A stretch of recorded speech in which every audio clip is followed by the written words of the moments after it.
Mais uma vez, bom dia a todos, né? Eu sou Lucas Fernandes, presidente da LAC. Iremos dar início à nossa aula de insuficiência cardíaca, né? Então, qual é a definição desse problema? É a incapacidade cardíaca de suprir as necessidades metabólicas do corpo, ou consegue suprir as necessidades, porém, com elevadas pressões de enchimento, né? A gente caracteriza a insuficiência cardíaca de alto débito ou baixo débito. O alto débito é quando o coração ele consegue ter um débito cardíaco normal, ou seja, contrair normalmente, né? Ele funciona, no entanto, as necessidades metabólicas são tão altas que o coração ele não consegue suprir as necessidades desse indivíduo. E condições como anemia, né, é um caso muito comum. Então, o coração está bombeando, só que o sangue não tem hemoglobina, não vai levar o oxigênio adequado para suprir as necessidades das células do corpo. Tirotoxicose também, que a demanda metabólica do indivíduo é muito alta. Beriberi, que é a deficiência da tiamina, são condições que caracterizam a insuficiência cardíaca de alto débito. Já baixo débito é aquela insuficiência cardíaca mais comum, né? Que é uma diversidade de etiologias, que eu vou falar mais lá na frente, mas que é quando o coração ele não tem uma capacidade adequada de contração para que leve o sangue para os tecidos corporais, né? Um pouco de epidemiologia, né? 23 milhões de pessoas no mundo têm insuficiência cardíaca, um problema muito comum, inclusive é a principal causa de internação em pacientes idosos, né? Por uma série de motivos, porque eles são mais expostos aos fatores de risco que levam à insuficiência cardíaca, e também por conta de condições, comorbidades associadas, que são mais comuns na idade mais avançada, né? Tem uma maior prevalência em homens, aumenta significativamente com a idade, como eu falei, então mortalidade alta, então a descompensação da insuficiência cardíaca pode levar a uma mortalidade importante se não for instituído medidas de tratamento de forma precoce para esses pacientes. Então, a mortalidade chega a beirar os 13%. Aqui está os fatores de risco. O principal fator de risco para a insuficiência cardíaca é a isquemia, né? Doença arterial coronariana. Por quê? Porque a gente deixa de suprir uma determinada área do organismo, do músculo cardíaco, e quando tem essa área de inatividade, né, o coração vai ter um déficit de contração. Então, o paciente ele pode evoluir com insuficiência cardíaca por conta dessa isquemia, né? A hipertensão arterial sistêmica também, que pode levar a uma cardiomiopatia hipertrófica, né? Vou falar um pouquinho depois. E é uma das causas mais comuns depois da isquemia, que leva à insuficiência cardíaca, né? Sem contar que no nosso meio é muito prevalente. No Brasil, 30% das pessoas têm hipertensão arterial, né? Então, está bem associado com a ICC. O álcool também, ingestão de bebida alcoólica, pode gerar uma cardiomiopatia dilatada nesse paciente. Doenças de Chagas que é bem prevalente, né, no nosso meio, principalmente em regiões rurais e tudo mais, que pode levar também a uma cardiomiopatia dilatada. Valvopatia reumática associada ao estreptococo do grupo B, que é comum também no nosso meio, né, que leva a estenose mitral e tudo mais, que esse paciente vem a ter uma insuficiência cardíaca. Drogas quimioterápicas têm sido muito associadas à insuficiência cardíaca, até porque com o envelhecimento a chance de câncer é maior, e os indivíduos estão cada vez mais precisando de drogas quimioterápicas que acabam fazendo uma hipertrofia também da musculatura cardíaca. Causas genéticas e familiares também estão associadas, né, à insuficiência cardíaca. A gente tem os grupos das cardiomiopatias, né, que a gente classifica em dilatada, hipertrófica, restritiva. Tem também a cardiomiopatia arritmogênica do ventrículo direito e outras causas genéticas como Takotsubo, que são menos frequentes no Brasil, né? Mas as mais comuns vai ser a dilatada e hipertrófica. A dilatada é quando a gente tem uma hipertrofia excêntrica do coração, o que significa as paredes do coração vão ficar mais fininhas. Aí o paciente ele vai ter uma insuficiência cardíaca sistólica. A capacidade de contração vai ficar muito menor por conta disso. Já a hipertrófica, ao contrário, é uma hipertrofia concêntrica. Ou seja, em casos de aumento de resistência vascular periférica, o coração precisa contrair muito para vencer aquela resistência e tende a ficar forte, né? Ou seja, quanto mais ele tá trabalhando ali para vencer a resistência, ele ganha uma musculatura. A mesma coisa do indivíduo que faz musculação. Quanto mais você usa aquele músculo, a gente tem uma hipertrofia maior. Aí, nesse caso, a gente vai ter uma insuficiência cardíaca diastólica, porque o coração não consegue expandir, né? Ter um volume diastólico de uma maneira mais eficaz por conta dessa diminuição da câmara cardíaca. E restritiva são mais doenças de depósito, né, como amiloidose ou sarcoidose, que podem levar a esse quadro. Eu coloquei essa imagenzinha aqui ilustrativa para ficar mais fácil para vocês. O coração normal, a hipertrofia do ventrículo esquerdo, como eu falei, a cardiomiopatia hipertrófica, a câmara cardíaca ela vai ficar menor por conta do aumento da musculatura cardíaca. A principal etiologia para isso vai ser a hipertensão, ou seja, na hipertensão a gente tem uma vasoconstrição importante, né, do leito vascular, aí o coração ele tem que exercer uma força maior para vencer aquela resistência. Aí com isso o músculo vai ficar maior, vai ficar mais forte, né, digamos assim, só que acaba diminuindo a câmara cardíaca e diminui também o débito cardíaco por conta disso. Já dilatada é o contrário, a cardiopatia dilatada é quando as paredes do coração elas ficam mais finas. Aí, como eu falei, tem a etiologia alcoólica que pode fazer isso, a doença de Chagas, né, entre outras condições, que leva a esse quadro que dá uma insuficiência sistólica, ou seja, o coração ele não vai conseguir bater de forma eficaz porque as paredes, né, a musculatura está muito fininho. A gente classifica a insuficiência cardíaca em fração de ejeção preservada e reduzida, sendo que, como o nome já diz, né, a preservada tem um prognóstico melhor e a reduzida um pior prognóstico. Aí a gente vai classificar a fração de ejeção com ecocardiograma, que eu vou falar lá na frente, mas aí se ela for reduzida, a fração de ejeção é menor que 40%, intermediária de 40% a 49% e preservada acima de 50%. Geralmente a insuficiência cardíaca, fração de ejeção reduzida, está associada a esses casos aqui, de um ventrículo esquerdo dilatado, já preservado a uma hipertrofia do ventrículo esquerdo. Porque mesmo com essa hipertrofia, se a gente aumentar muito a pressão de enchimento, a gente consegue no início ainda ter contrações eficazes. É mais com o tempo que esse indivíduo vai ter funções mais deletérias e evoluir de uma insuficiência cardíaca, fração de ejeção preservada, para uma reduzida. Aí a gente tem alguns mecanismos que podem explicar por que esse indivíduo chega a uma disfunção, né, do coração, o coração deixa de bombear o sangue de maneira adequada, entre eles a lei de Frank-Starling, né, que é a pré-carga, ou seja, a quantidade de sangue que chega ao coração é igual à quantidade de sangue que sai do coração. Então a gente tem que ter esse equilíbrio, e a lei de Frank-Starling é isso, quando que a actina e a miosina, né, que são as proteínas que fazem a contração do coração, elas estão mais estiradas ou mais contraídas. A gente tem como se fosse um equilíbrio de distribuição dessas actina e miosina. Se a gente tiver, né, na insuficiência cardíaca hipertrófica, em que essas fibras estão muito juntinhas, a contração vai ficar reduzida. A gente não vai conseguir ter uma contração eficiente. Da mesma maneira, se elas ficarem muito estiradas, muito dilatadas, muito distantes de si, a gente não vai conseguir ter contrações de eficiência. Então, tem que ter um equilíbrio entre o comprimento do sarcômero, que é a extensibilidade, né, das fibras miocárdicas. Então, se a gente perder esse equilíbrio, o paciente ele vai ter uma dificuldade de contração cardíaca. Isso explica a lei de Frank-Starling. Tem também a contratilidade, né, que é o inotropismo, a capacidade do coração de contrair. Na insuficiência cardíaca vai estar menor também, e isso é muito relacionado aos níveis de cálcio, né? Quanto mais cálcio a gente tiver, mais capacidade o músculo tem de fazer suas contrações efetivas, né? Então, está relacionado à pré-carga também, a pressão diastólica final, que quanto maior essa pré-carga, menor vai ser o volume de ejeção desse coração. E a pós-carga, como eu expliquei um pouquinho na fisiopatologia lá da hipertensão, é aquilo que eu disse, quanto maior a resistência vascular, maior a vasoconstrição, a gente tem que aumentar essa pós-carga, aumentar a força cardíaca, por isso que o coração fica hipertrofiado. Aí, quanto mais a gente aumenta essa pós-carga, quanto mais ele tem que trabalhar, menor vai ser seu débito cardíaco, porque o coração vai ficar hipertrofiado e vai ter menor capacidade de ejetar aquela quantidade de sangue que chega nele. Então, quanto maior a pós-carga, menor o débito cardíaco. Beleza. Então, quais são as consequências da insuficiência cardíaca, né? O paciente que não tem sangue suficiente para chegar e nutrir os tecidos periféricos. Aí, com isso, o corpo ele tem mecanismos que fazem com que aumente a pressão e aumente esse débito cardíaco, consequentemente. Então, o corpo ele não vai deixar, pelo menos no momento inicial, que esse indivíduo tenha a ter os efeitos deletérios de uma insuficiência cardíaca. Para isso, alguns sistemas vão ser acionados, né? O mais conhecido de todos é o sistema renina-angiotensina-aldosterona, que quando diminui o fluxo sanguíneo para os rins, ou diminui a quantidade de sódio para os rins também, as células justas glomerulares lá da mácula densa vão perceber essa alteração, né? Isso significa que o indivíduo está com pouca volemia, está com pouca distribuição de sangue, de sódio, aí o sistema renina-angiotensina-aldosterona é ativado. Lá nos rins a gente tem essa prorenina inativa, né, que vai virar a renina quando as células justas glomerulares percebem essa diminuição do fluxo.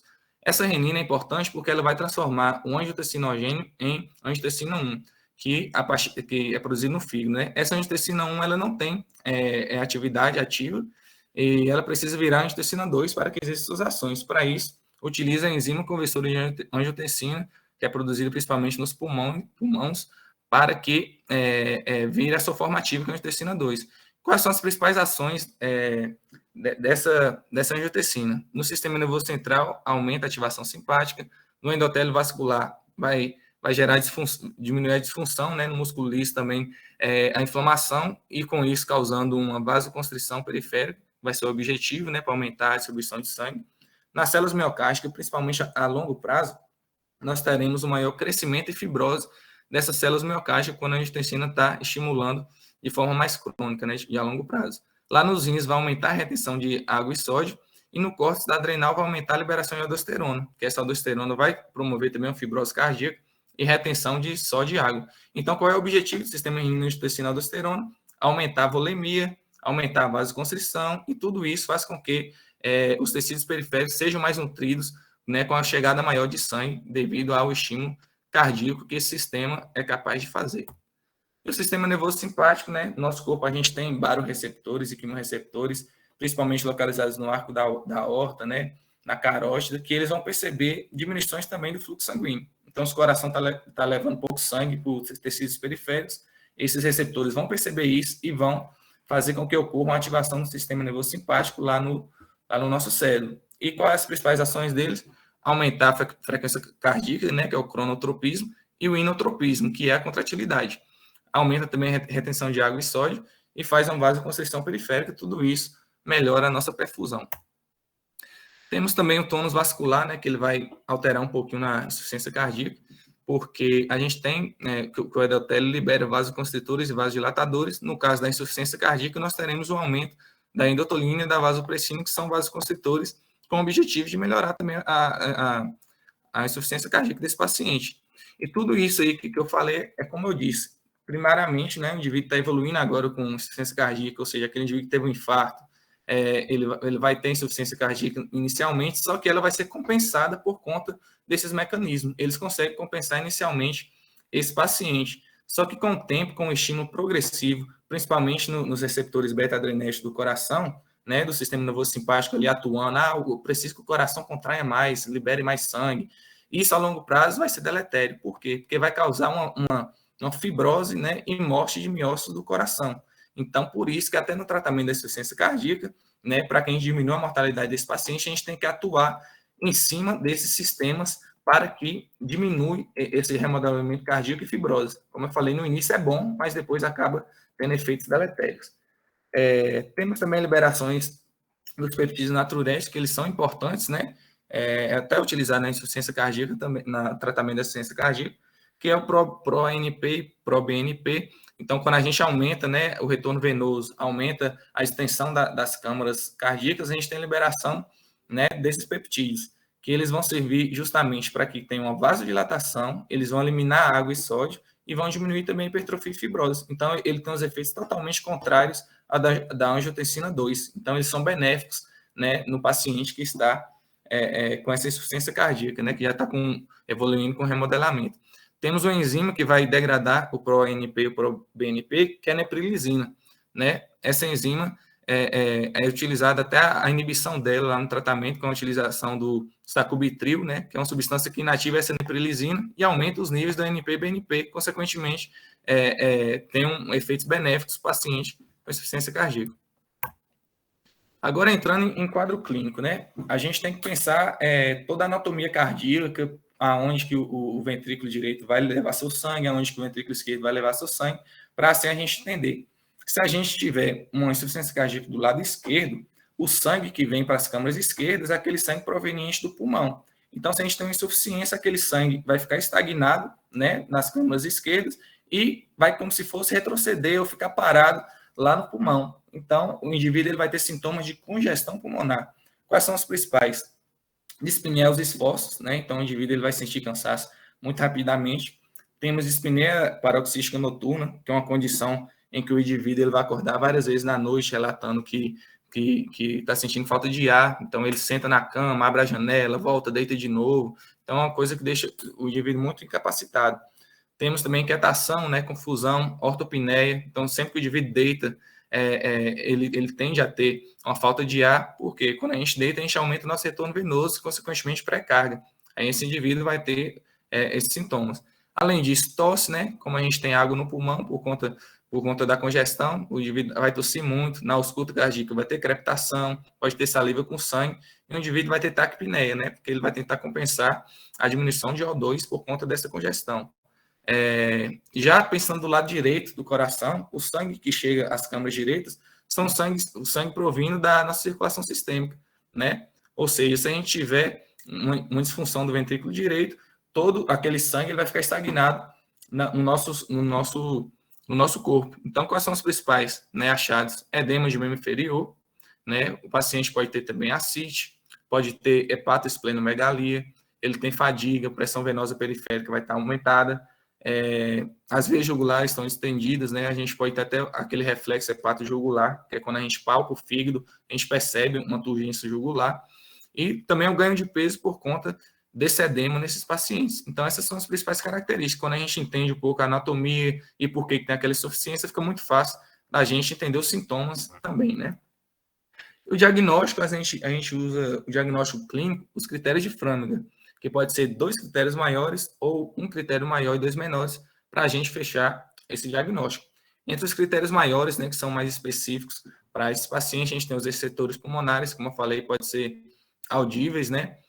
Dispneia paroxística noturna, o paciente que evolui com edema agudo de pulmão, também é um paciente que descompensa, né, de insuficiência cardíaca, então isso é um critério maior.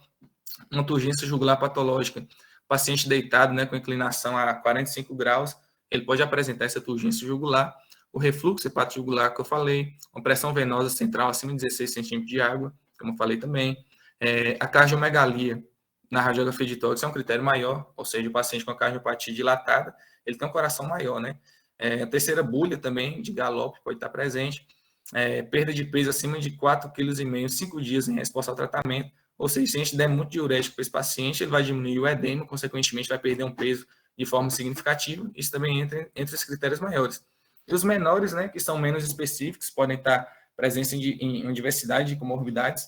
Né? A gente tem dispneia ao esforço, tosse noturna, derrame pleural pode estar presente, edema maleolar, hepatomegalia, taquicardia e uma capacidade funcional 1/3, né, da máxima registrada anteriormente. Então, a gente vê esses critérios de Framingham e a gente já classifica se os pacientes têm ou não insuficiência cardíaca.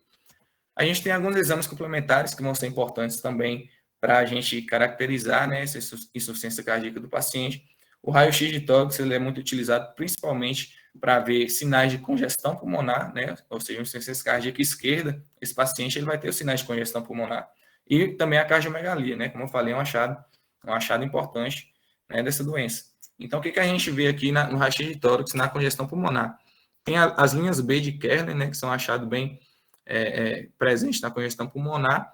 As cisurites, né, que são essa área mais aqui hipodensa, né, que fica entre os lobos inferiores e lobos superiores do pulmão, que é uma característica também, né, de congestão. A congestão hilar, que é da artéria pulmonar, né, a gente percebe aqui que o paciente tem, né, essa dilatação maior da artéria pulmonar e a própria cardiomegalia, como eu falei. Se a área cardíaca for maior que 50%, né, da área da nossa caixa torácica, a gente já classifica o indivíduo com uma cardiomegalia.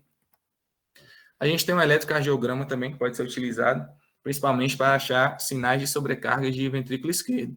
Para isso, a gente utiliza, né, o critério de Sokolov, em que a gente vai avaliar 3 derivações, derivação V1, derivação V5, derivação V6.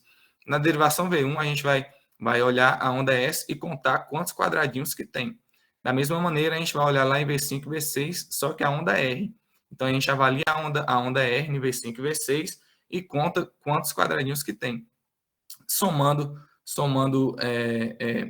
os critérios da onda S com a onda R da derivação V1 e da derivação V5 ou da V6, você tem que escolher o V5 ou V6 para avaliar. Se der acima de 35 milímetros ou 35 quadradinhos, né, mesma coisa, a gente caracteriza uma sobrecarga de ventrículo esquerdo e é um achado, né, que é presente na insuficiência cardíaca. O ecocardiograma transtorácico, né, parece ser o principal exame de imagem utilizado na insuficiência cardíaca, que é justamente para avaliar a função ventricular do indivíduo, se é fração de ejeção preservada ou reduzida. E a partir daí a gente vai instituir a terapia baseada nessa fração de ejeção. Além disso, a gente avalia a espessura miocárdica, como eu falei para vocês, Tem a insuficiência cardíaca hipertrófica, né, em que a espessura vai estar maior, e também a dilatada, em que a espessura das câmaras cardíacas vai estar menor. Então, a gente avalia lá no eco isso, né, o tamanho das cavidades também, como eu falei, as válvulas, se esse indivíduo tem insuficiência, estenose, tudo isso pode causar, né, uma insuficiência cardíaca. Então, avaliar a integridade das válvulas é importante. Doenças do pericárdio, por exemplo, tamponamento cardíaco. Se o indivíduo tiver com tamponamento cardíaco, o coração não vai conseguir contrair de maneira efetiva. Então, é um critério também que a gente pode utilizar avaliando o ecocardiograma. Os peptídeos natriuréticos, como eu falei para vocês, né, eles são liberados quando há um aumento da pré-carga, ou seja, as câmaras cardíacas se dilatam mais por conta do aumento do retorno venoso, a gente libera mais esses peptídeos, que é o BNP, ProANP, e a gente utiliza ele no critério diagnóstico, principalmente para diferenciar se a dispneia daquele indivíduo é de origem cardíaca ou de origem pulmonar.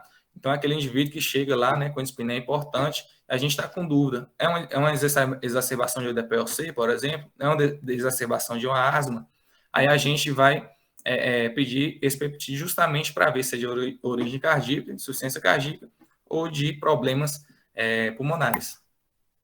Entre o diagnóstico diferencial também, né, como eu falei, a dispneia, tem vários diagnósticos diferenciais, o indivíduo pode chegar com falta de ar na asma, na DPOC, em TEP, então o diagnóstico diferencial é importante. Da dispneia paroxística noturna, a síndrome da apneia e hipopneia obstrutiva do sono é um diagnóstico diferencial para isso, né, principalmente para pacientes obesos. E o edema. O edema ele pode ser diferenciado da síndrome nefrótica e da cirrose. Porque na cirrose a gente vai ter aquela hipertensão portal, né? Então, tem achados, né, como abdômen, naqueles achados da cabeça de medusa. Na síndrome nefrótica, o edema ele é diferente do edema da insuficiência cardíaca, porque da ICC, o edema ele vai ser gravitacional, ou seja, ele começa lá nos membros inferiores, né, por conta da gravidade, e quanto mais piora, esse edema ele vai subindo. Então, o paciente vai evoluindo com ascite, vai evoluindo com hepatosplenomegalia, etc. Já a síndrome nefrótica, não. É aquele paciente que ele vai ter um edema inicialmente, né, na região periorbitária, até em membros superiores. A gente precisa classificar a insuficiência cardíaca, né, perante a estrutura e também a capacidade funcional do indivíduo. A classificação estrutural é feita pela classificação da American Heart Association, né, que o indivíduo classificado na American Heart Association como A é aqueles que têm os fatores de risco, mas não tem nenhuma doença estrutural ainda. Então, é aquele indivíduo hipertensivo, né, diabético, indivíduo que tem dislipidemia, ou seja, ele tem fator de risco, mas o coração ainda está tranquilo. Na B, é um indivíduo que já tem uma lesão estrutural cardíaca, mas ainda não tem sintomas. Na C, é um indivíduo que tem uma lesão estrutural e tem sintomas atuais ou prévios, ou seja, já teve sintoma, tratou, está bem agora, mas mesmo assim a gente classifica ele no C, mesmo tendo sintomas prévios. E na D, é aquele indivíduo que tem a lesão estrutural e os sintomas dele são totalmente refratários ao tratamento convencional. Então, esses indivíduos necessitam, né, muitas das vezes, de um transplante cardíaco. E a classificação funcional é da New York Heart Association, né, que a classificação, o paciente ele não tem sintomas durante atividades cotidianas, né, ou seja, um paciente que vai ter dispneia igual a gente tem, um paciente normal, só em grandes esforços a gente tem dispneia. No 2, o paciente já começa a sentir sintomas leves durante atividades cotidianas, ou seja, andar 2 quarteirões, subir 3 lances de escada, o paciente já está sentindo sintomas, né? E a classificação 3 são sintomas desencadeados em atividades menos intensas que as cotidianas ou as pequenos esforços. É aquele paciente que para trocar de roupa, para ir no banheiro, para tomar banho, ele já está sentindo sintomas, né? Já está com dispneia importante. Então, paciente grave.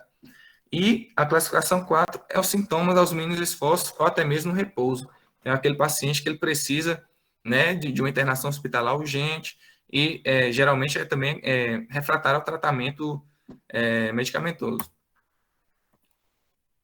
Quando esse paciente ele chega, né, com descompensação no nosso consultório, a gente precisa avaliar o perfil desse paciente, que é a perfusão periférica e se ele está demasiado ou não. Então, para essas classificações, a gente tem classificação A, é o paciente quente e seco, significa que ele está normal. Classificação B é o paciente quente e úmido, significa que ele tem perfusão, mas está demasiado. Classificação C é a pior de todas, porque ele está frio e úmido, ou seja, ele não tem perfusão e também está edemaciado. E o perfil L, que é o paciente que está frio, não tem perfusão, mas está seco, ou seja, ele não tem edema. Então, a gente classifica esse paciente perante essas condições para instituição da terapia imediata para esse paciente. Então, o tratamento, né, chegando já na parte final da aula, vai ser a reabilitação da condição clínica e da capacidade funcional desse indivíduo, além da garantia da qualidade de vida. Ou seja, um paciente que tem insuficiência cardíaca, tudo que ele faz, ele vai sentir dificuldade, né? Então, ele vai ter dispneia facilmente, o edema é muito limitante também, então a qualidade de vida desse paciente é muito ruim, né? E principalmente pacientes idosos, que já não têm muita tendência, né, a sair de casa, se socializar, fazer atividade física. Então, se ele tiver uma insuficiência cardíaca, tudo isso vai piorar e é muito deletério, né, para indivíduos da cidade. Então, a gente faz o tratamento não farmacológico, né, então a gente tem que diminuir, né, a quantidade de volemia desse paciente para diminuir o edema e tudo mais. Então, para isso, a dieta tem que ser com baixo teor de sódio, né, no máximo 5 gramas por dia, uma restrição hídrica menor que 1,5 litro por dia de água, cessar tabagismo e etilismo, como eu falei, né, são condições importantes que causam vasoconstrição, né, dilatação do coração, sempre fazer atividade física também, lógico, respeitando a capacidade funcional. Se é um indivíduo que teve um infarto, né, e ainda tem uma doença aterosclerótica, ele tem que fazer um teste ergométrico, por exemplo, para ver se ele tem capacidade ou não de fazer atividade física. Porque se a gente sair estimulando a atividade física para todo paciente com ICC, ele pode vir a óbito lá na hora mesmo por não ter capacidade de contraste normal do coração. E também a vacinação para influenza e pneumococo é importante, pois elas podem influenciar também para a disfunção cardíaca, né? A infecções por esses micro-organismos. Então, o tratamento ele é diferente para os casos da IC de fração de ejeção reduzida e para a IC de fração de ejeção preservada. A gente vai ter o tratamento farmacológico para melhorar os sintomas desse paciente e aquele tratamento que melhora os sintomas e também aumenta a sobrevida. Então, como eu falei para vocês, a gente tem que inibir aqueles sistemas, né, da renina, angiotensina, aldosterona, sistema simpático, para que diminua a remodelação cardíaca, né, o nível de fibrose e morte de miócito e, consequentemente, aumente a sobrevida desse paciente. Para isso, a gente vai utilizar esses medicamentos aqui da segunda coluna. Mas aquele paciente que chegou no seu consultório lá com edema agudo de pulmão, né, com a congestão excessiva, a gente pode fazer diurético para ele, principalmente furosemida, né? E naquele indivíduo que está com perfusão muito deficiente, a gente pode fazer digitálicos que aumenta a perfusão periférica desse paciente. Então, quais são os medicamentos que aumentam a sobrevida, né? Aqueles que atuam nos sistemas. O IECA, que vai inibir a enzima conversora de angiotensina, né? A gente tem captopril, enalapril. A gente indica o IECA para todos os pacientes com ICC, exceto em casos de efeito colateral, como angioedema, né? E tosse, que pode ocorrer no uso do IECA. Aí a gente troca o IECA pelo BRA. Lembrar que a gente nunca associa IECA e BRA, né? Porque a ação no mecanismo deles são muito semelhantes. Então, a gente nunca associa esse indivíduo não ter efeitos adversos. E o BRA mais utilizado, losartana, valsartana, pode ser utilizado também. Beta-bloqueadores são utilizados lá para diminuir aquela ação do sistema simpático no remodelamento cardíaco. Lembrar que a gente só pode usar 3 tipos de beta-bloqueador, que é o clavegilol, o succinado de metoprolol e o bisoprolol, não é? É utilizado nesses pacientes. Temos os antagonistas de aldosterona, mais utilizado a espironolactona, é usado em pacientes sintomáticos que têm uma disfunção sistólica, né? Eles são muito importantes para isso. E também é contraindicado para associar com IECA e BRA pelo risco de hipocalemia nesse paciente. A gente pode fazer também hidralazina e nitrato, né? Que causam vasodilatação periférica, consequentemente diminui a pós-carga, né? Então, esse indivíduo vai ter uma melhor injeção cardíaca, o débito cardíaco vai melhorar. E são utilizados também pacientes que não toleram IECA por conta de uma hipercalemia ou uma piora da função renal. E os sintomáticos, como eu falei, os diuréticos, né? Pode ser usados furosemida, que é o de alça, ou tiazídicos. Eles podem ser usados até em associação naqueles indivíduos lá no estágio D da American Heart Association, né? Um indivíduo que é totalmente refratário aos medicamentos, a gente pode associar esses dois para ver a resposta dele, né? E temos os digitálicos também, que é mais utilizado é a digoxina, vai melhorar a função contrática do coração, o ritmo cardíaco. No entanto, ele tem muitos efeitos adversos, né? Náusea, muita alteração visual e pode causar também intoxicação pelo uso desses medicamentos. Drogas vasoativas é o último caso, aquele indivíduo muito descompensado, né? Que já está numa cianose, a perfusão periférica dos órgãos já está também muito danificada, a gente pode fazer até noradrenalina nesses pacientes para que aumente a perfusão dos órgãos periféricos. Tem um fluxogramazinho também aqui, com base no estadiamento da ARRA, né? Então, paciente que só tem fator de risco, mas não tem alteração estrutural e tudo mais, que é o paciente A, a gente só controla esse fator de risco. No B, é o paciente que só tem alteração estrutural, aquele paciente pós-infarto agudo do miocárdio, por exemplo, ainda não tem sintoma de CC, mas tem alteração estrutural. A gente pode iniciar com IECOBRA associado a um beta-bloqueador, por exemplo. E nascer, né, o paciente que tem tanto alteração estrutural como sintomas. Aí o nosso arsenal terapêutico ele vai ser maior, né, para que tenha um maior controle dos sintomas desse paciente. Né? A gente pode fazer furosemida, se o paciente tiver demasiada, digoxina, como eu falei lá, se tiver com perfusão ruim. Mas a gente sempre faz IECA, BRA, o espironolactona, né, que é o antagonista, que é a aldosterona, e também o beta-bloqueador pode ser utilizado nesse medicamento, nesses pacientes. E no estágio D, aquele paciente que na maioria das vezes ele é refratário a todos os tratamentos medicamentosos, também a mudança do estilo de vida, e nesse caso a melhor terapia vai ser o transplante cardíaco em si. E como eu falei, o tratamento é diferente para aqueles pacientes com IC de fração de ejeção reduzida e o IC de fração de ejeção preservada. Geralmente, né, o principal tratamento para fração de ejeção preservada é o controle de fatores de risco. Então, controlar a hipertensão, controlar a diabetes, a obesidade, para impedir que esse paciente evolui com a fração de ejeção reduzida posteriormente, que é muito mais deletéria, né? Nesses casos, a gente pode até utilizar a terapia farmacológica, mas ela não tem influência na diminuição da mortalidade desses pacientes, apenas reduz a chance dele ter internamentos por conta, né, de descompensações. Aí a gente pode usar, né, uma losartana, uma espironolactona, esses pacientes.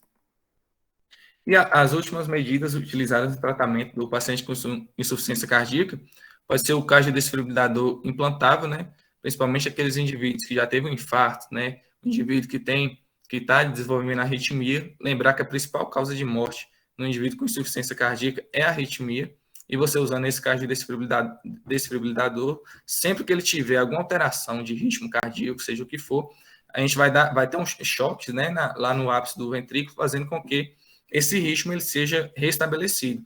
Então, é muito utilizado no paciente com histórico de taquicardia ventricular ou fibrilação ventricular também. E a terapia de ressincronização cardíaca é utilizada naqueles pacientes que têm uma cardiomegalia, né? Essa cardiomegalia faz com que haja um bloqueio de ramo esquerdo e a contração dos ventrículos fica diferente, ou seja, o ventrículo direito ele pode vir a contrair primeiro do que o ventrículo esquerdo, e tudo isso gera um bombeamento ineficaz, né, por conta dessa desincronização das funções cardíacas. A gente pode fazer, né, esse implante em um paciente que é refratário ao tratamento medicamentoso e que tem um bloqueio de ramo esquerdo. Então, o coração ele volta a bater, né, numa sincronia igual em ambos os ventrículos. E o último caso de todos é o transplante cardíaco. Então, aquele paciente que é refratário a tudo. Mudança de estilo de vida, tratamento medicamentoso e outros tipos de terapia, como eu falei. O último caso, né, é muito difícil ainda a liberação para esse tipo de procedimento aqui no Brasil, mas é alternativa para esses pacientes refratários, o transplante cardíaco. Aqui tem um fluxogramazinho também da insuficiência cardíaca. Quando eu postar para vocês o slide, vocês olham melhor, mas é basicamente tudo que eu falei aqui. Essas foram minhas referências e muito obrigado.